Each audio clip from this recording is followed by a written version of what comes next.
Fala pessoal, como é que vocês estão? Daniel Japia sou aqui, sou professor de Física, dando continuidade ao nosso curso completo de Física Básica. Nesta aula nós vamos fazer apenas exercícios sobre a dilatação térmica.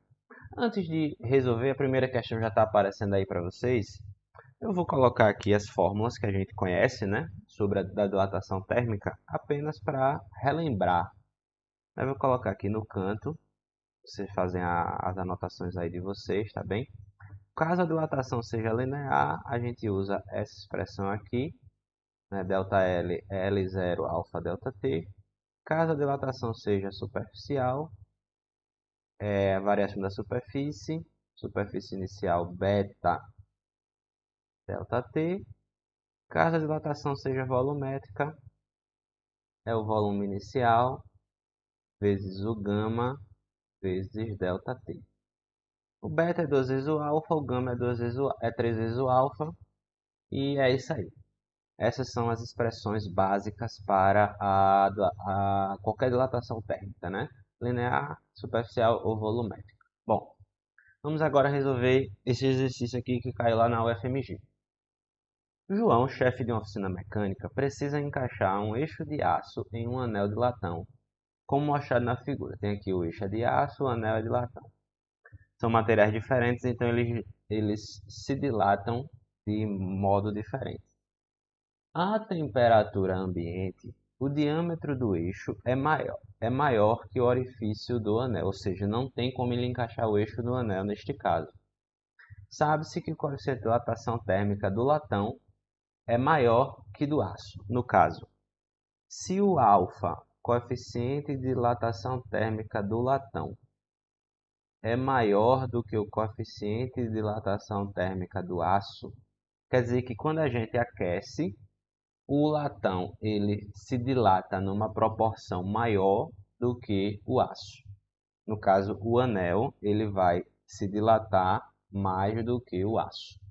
Se a gente esfriar, da mesma forma, o anel vai se dilatar mais, ou seja, vai ficar mais fechado do que o aço vai se fechar, tá bem? Diante disso, são sugeridos a João alguns procedimentos descritos nas alternativas a seguir para encaixar o eixo no anel. Assinale a alternativa que apresenta um procedimento que não permite esse encaixe, ou seja, nós temos três procedimentos que permitem o encaixe e um que não permite o encaixe. Aí ele fala, resfriar apenas o eixo. Se a gente resfriar apenas o eixo diminui, o que pode fazer com que ele consiga encaixar o eixo no anel. Então a letra A não é a resposta. Aquecer apenas o anel. Se a gente aquecer apenas o anel vai se dilatar, vai ficar maior, a gente consegue encaixar o eixo no anel.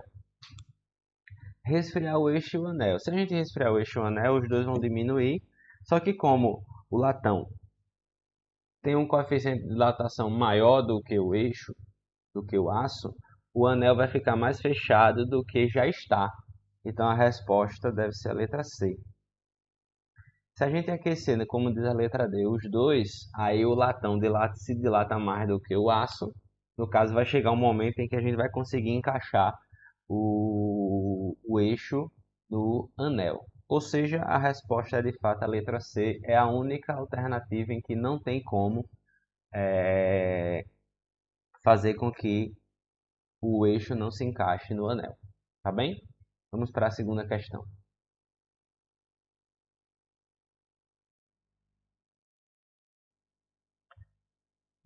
Então vamos lá, pessoal. A segunda questão já está aparecendo aí na tela de vocês. Ela fala assim: com a régua de latão, aí ele deu o coeficiente de dilatação térmica do latão. E é o seguinte: o coeficiente de dilatação térmica linear é 2 vezes 10 elevado a menos 5, né? A formatação aqui não fica muito boa. Graus Celsius a menos 1. Não fica tão boa assim, a gente não consegue ver ela, mas aqui é um expoente. 10 elevado a menos 5, graus Celsius elevado a menos 1.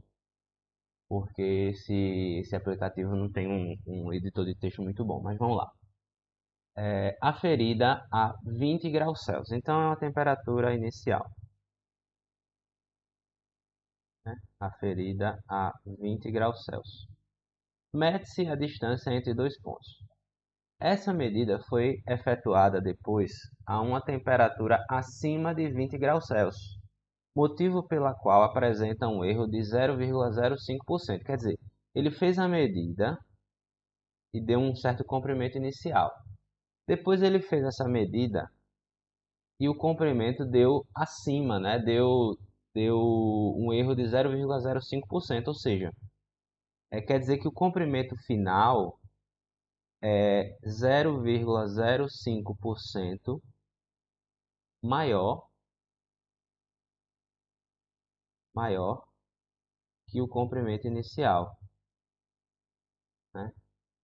Qual foi a temperatura? A temperatura na qual foi feita essa medida ou seja, qual é a temperatura final?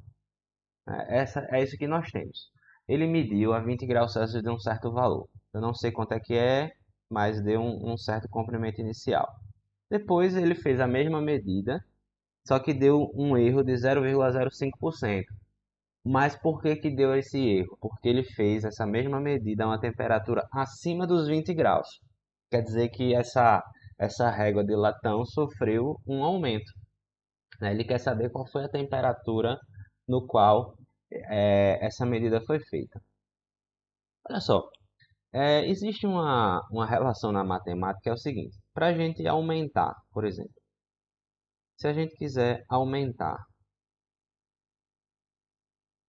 5%, é a mesma coisa que multiplicar por 1,05, certo?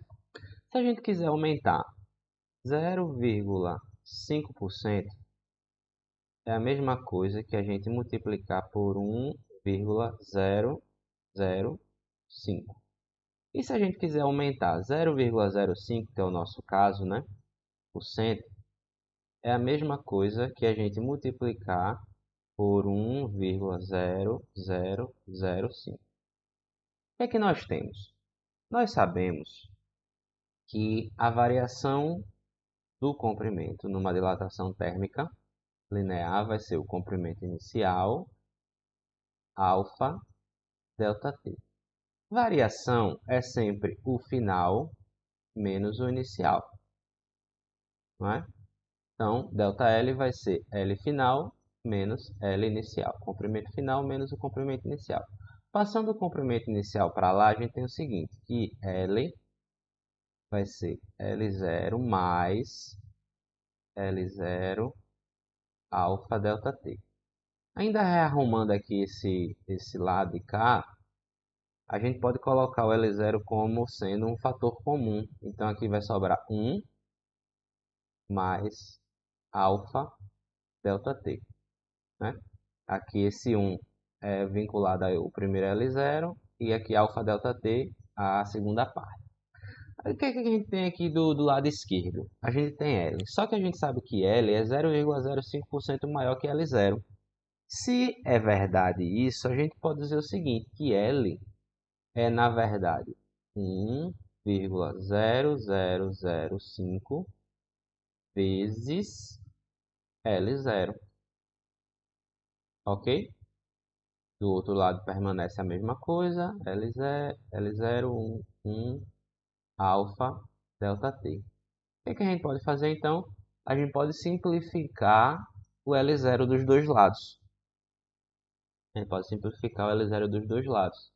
O que é que nos sobra? Do lado esquerdo a gente vai ter 1,0005. Do lado de lá a gente vai ter 1 mais alfa delta t. O alfa a gente sabe quanto é que vale, então a gente só precisa encontrar a variação da temperatura. Aí, para fazer essas contas, né, às vezes a pessoa tem alguma dificuldade, eu compreendo, eu vou passar 1 para cá, vai ficar 1,0005 menos 1, ou seja, 0,0005. Igual, o alfa dá 2 vezes 10 a menos 5 vezes delta t. Convém então a gente colocar isso aqui em notação científica, né? A gente tem 1, 2, 3, 4 casas decimais, fica então 5 vezes 10 a menos 4 igual a 2 vezes 10 a menos 5 ΔT. Ou seja, ΔT pode ser escrito como 5 vezes 10 a menos 4 sobre 2 vezes 10 a menos 5. Isso quer dizer que 5 por 2 dá 2,5. 10 a menos 4 por 10 a menos 5 dá 10. A gente conserva a base e subtrai os expoentes. Ou seja, a variação da temperatura é 2,5 vezes 10, que dá 25 graus Celsius. Essa não é a temperatura final, né? Essa é a variação. Para determinar a temperatura final, o que a gente faz? Olha, se a temperatura inicial foi 20 e aumentou 25 graus Celsius, isso quer dizer que a temperatura final, que é o que a gente quer, é de 45 graus Celsius, que é o que está escrito na letra B de bola. Tá bem? É uma questão que tem muitos processos matemáticos no meio dela, né? E eu entendo que muitas vezes isso nos causa dificuldade. Eu sugiro que você tente fazer de novo essa questão sozinho ou sozinha, né? Dá um pause aqui, tira um print da tela, faz essa questão sozinha, qualquer coisa volta para ver a explicação. Mas é importante que consiga entender o que foi feito em cada um dos passos, ok? E que chegue num momento em que você consiga resolver uma questão desse tipo apenas com o seu próprio conhecimento, tá bem? Vamos para a terceira e última questão da aula de hoje.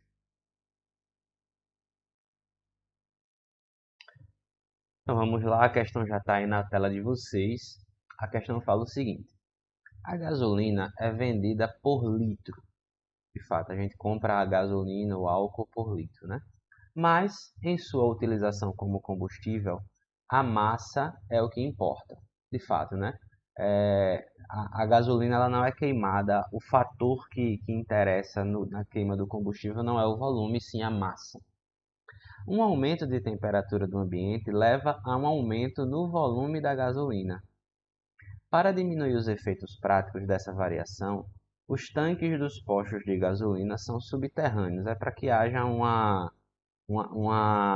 variação de temperatura menor do que seria se os tanques estivessem na superfície, né? No caso, a temperatura ambiente acaba interferindo menos na temperatura do combustível. Se os tanques não fossem subterrâneos, você levaria vantagem ao abastecer o carro na hora mais quente do dia, pois estaria comprando mais massa por litro de combustível. Isso aí não faz sentido, né? Isso é falso, porque na hora mais quente seria a maior temperatura, no caso, o maior volume. No caso, a gente compraria menos massa por litro, né? O volume aumentaria e a gente compraria uma massa menor para 1 litro, por exemplo. Segunda, abastecendo com temperatura mais baixa, você estaria comprando mais massa de combustível para cada litro. Isso é verdade, né? Isso é verdade. A temperatura mais baixa, o volume vai ser menor, a gente compraria mais massa por litro. Se a gasolina fosse vendida por quilograma em vez de litro, o problema comercial decorrente da dilatação da gasolina estaria resolvido. Verdade, né? O melhor seria, o mais justo para o comprador e para o vendedor, seria a gasolina ser vendida por quilograma. Dessas considerações, somente 2 e 3 estão corretas. Então a resposta é a letra E de esperança. Então é isso, pessoal. Essa foi a nossa aula de exercícios sobre dilatação térmica. Torço para que tudo tenha ficado entendido. Qualquer coisa, volta ao vídeo e revê a questão. Coloca aqui nos comentários a sua dúvida. Não esquece o like, compartilha o conteúdo, se inscreve no canal. E a gente se vê no nosso próximo vídeo, que vamos falar sobre a propagação de calor. Um grande abraço e até lá.